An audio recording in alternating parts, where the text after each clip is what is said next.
Takže ahoj, zdravím vás Krafák u takového trochu netradičního unboxingu, respektive, no, takhle, začnu rovnou. Objednal jsem si z Deal Extremu, což je takový velký známý čínský e-shop s levnýma věcma.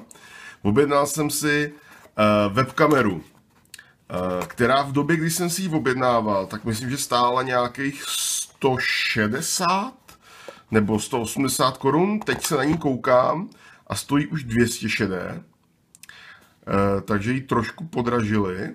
Nicméně pořád je to jedna z nejlevnějších webkamer, která se dá koupit. A vypadá velmi podobně jako ta Logitech, kterou používám, která ale stojí asi 3000. Jak vidíte, balení je opravdu rozpočtový, samozřejmě trošku pomačkaná krabice, protože to prostě přijde až z Číny, v takovým jako s něčem, co připomíná spíš obálku než balíček.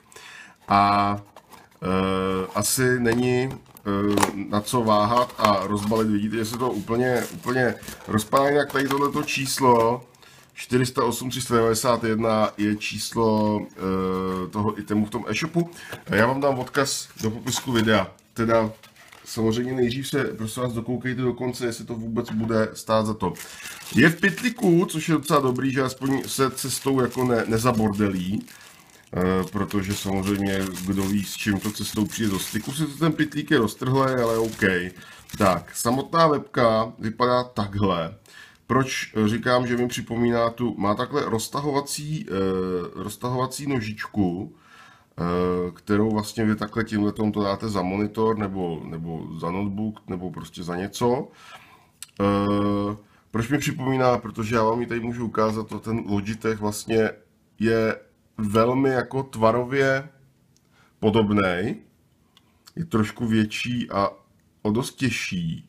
Nicméně prostě přišlo mi to jako, že takový jako trošku jako fake na ten, nebo jako kopie toho Logitechu. Trochu, musíte uznat, že jako trošku.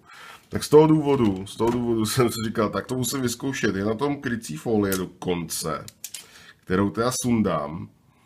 Už teď vidím, že ta čočka není úplně vycentrovaná na toto. Evidentně ta optika, která je tady, tak to je jenom plast, to není jako nic, že by to asi fungovalo. Tadyhle je dírka, to bude předpokládám mikrofon.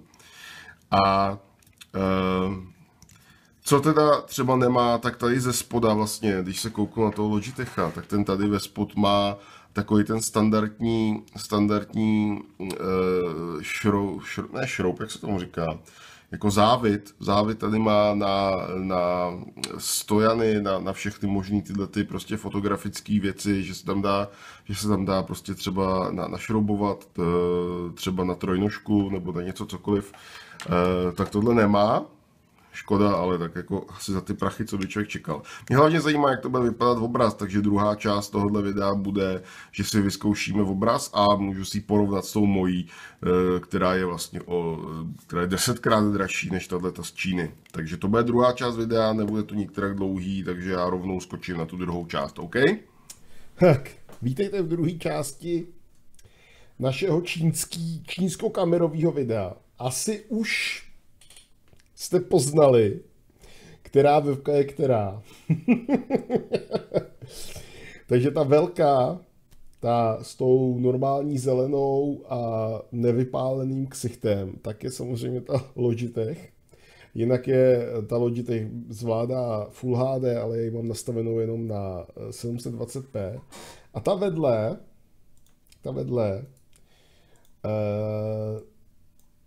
s názvem USB 2.0 PC kamera je ta čínská. Co mě překvapilo, má ovládání. Já třeba si s tím můžu, teď vidíte, že se to trošku mění. Jako můžu si s tím zkusit nějakým způsobem, když dám default, tak to pořád není ono. Myslím ale, že něco bych tady mohl stáhnout. Mohl bych, no, tyjo, ale když stáhnu, možná černobíle, že to není tak špatný. Každopádně jsem tam trochu přepálený, což úplně tady nejde ničím spravit, jde to jenom zhoršit, protože kontrast se úplně nechová a brightness se chová ještě hůř. Takže nevím úplně, čím zlepšit to přepálení, možná úplně nějaký jiný světlo. Možná, když máte špatný světlo doma, takže ve skutečnosti by to nemuselo být tak špatný s touhle kamerou. Každopádně kvalita odpovídá ceně. Za těch 250 korun, nebo kolik za to zhruba chtějí, 250, teď aktuální cena. Ta cena jde každý den o nějaký koruny nahoru dolů. Za tu cenu to asi odpovídá, mimochodem doprava je zadarmo. Je to teď MVPčku, což znamená, že to odešlo do 24 hodin, to znamená, že za 2, za 3 týdny by to mohlo být u vás doma, pokud byste si to chtěli objednat. Docela sranda je, jak tady píšou, 12 megapixelů HD. Z této první části je pravda jenom to, že to je webcam a že má clip on, což je takový ten klip. A asi má mikrofon, který radši nebudeme vůbec zkoušet. Každopádně obrázek odpovídá přesně tomu, co dostanete. Dokonce i tady je obrázek ze zadu, že vidíte, že tady není toto. Takže jako to je OK, to je v pořádku, ničím nás neklamou. Klamou nás trochu těma 12 megapixelama, protože když se tady v OBS kouknu do nastavení, tak ta kamera dává 640 na 480 a jediný, co můžu zvolit, je ještě menší. Takhle. Hele, podívejte, jakou má malinkou kamerku, tam úplně takovou malinkou kamerku. Takže kamera zvládá vysílat maximálně 640 na 480. Nezvládá rozhodně žádných 12 megapixelů, žádný HD. Každopádně za tuhle cenu, když se hejbu, největší problém většiny webkamer je, že dělají takovej ten jako efekt, jako že se hejbete a ono to dělá jako a to tahle webka ku podivu mi přijde, že tak moc nedělá. Samozřejmě ten pohyb není tak kvalitní jako v tom Logitechu. Na druhou stranu mi přijde celkem dobrý. Kdyby opravdu si člověk pohrál a neměl asi jako kvalitní světlobílý a neměl moc velký nároky, tak možná, že s touhle webkou by se dokonce dalo něco vyčarovat.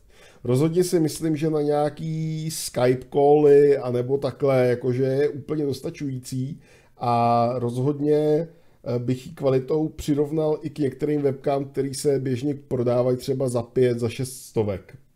Možná i lepší. Možná, že bych dokonce řekl, že je i lepší než ta Microsoftí, která stojí asi 1000, která přesně dělá takovej ten divnej efekt, takový ty šmouhy, když se hejbete a takový to nepřirozený. Takže tohle webka to nemá, ku podivu.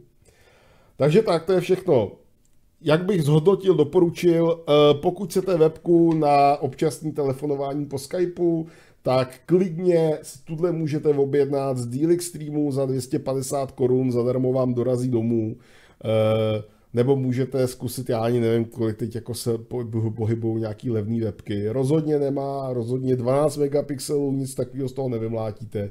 640 na 480 každopádně, ale ten obraz není až zase tak hrozný, jak by člověk čekal. Dá se s tím i jako manipulovat v rámci Windowsu, je takový to standardní nastavení, kde máte pár šoupátek, kde si můžete regulovat barvy a takhle. To jste konec konců viděli před chvilkou. Tak OK, to je teda všechno pro tuhle webkameru. Já dávám 3 křemešníky z 10 a uvidíme se u dalších videí. Mějte se hrozně hezky, nebo se uvidíme na livestreamech, kde rozhodně tuhle webku používat nebudu. Maximálně, že bych chtěl zabrat něco jako třeba jenom tajemné barvy v pozadí nebo něco takového. Dobře, OK, mějte se moc hezky, užijte si života a díky moc. Ahoj, čau.